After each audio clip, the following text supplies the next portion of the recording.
Nama apa? Rin. Rin. Rin. Rin. Nak asal nama Rin? Sebab ayah bagi. Sebab ayah bagi. Dan nama selain Rin ada tak? Amira. Amira. Oh tu orang tak tahu lah. Ni orang tak tahu lah. Orang dah tahu dah. Ya. Tapi tak ramai lah yang tahu. Yang tahunya Rin. Rin umur berapa? Rahsia. Rahsia. Bisik-bisik. Tuanya. Taklah. Asal umur 25? Takkanlah tipu macam tu. Soalan paling famous. Pernah bercinta tak? Takkanlah tak pernah. Mestilah pernah. Dengan dia lagi ke dah putus dah? Dah lama lah. Masa sekolah dulu. Lepas tu macam mana boleh putus? Sebab dah tak boleh. Sebab dah tak ada jodoh. Budak-budak.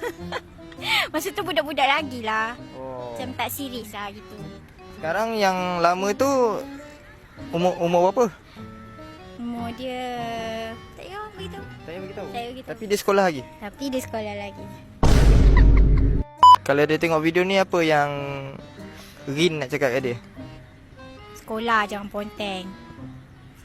Nak get back lah yang dia? Tak nak!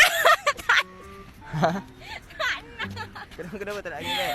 Tak nak lah. Dia tak nak. Oh. Sebab rindu boleh kembali, jangan je style berada. Contoh kalau video ni dapat 10k like, Rin nak saya interview siapa lepas ni? Tapi orang JB lah. Zizi lah Zizi. Zizi mana? Zizi Karina? Zizi Sigma boy. Oh, Zizi yang bibir besar tu. John! Kita jumpa di next video.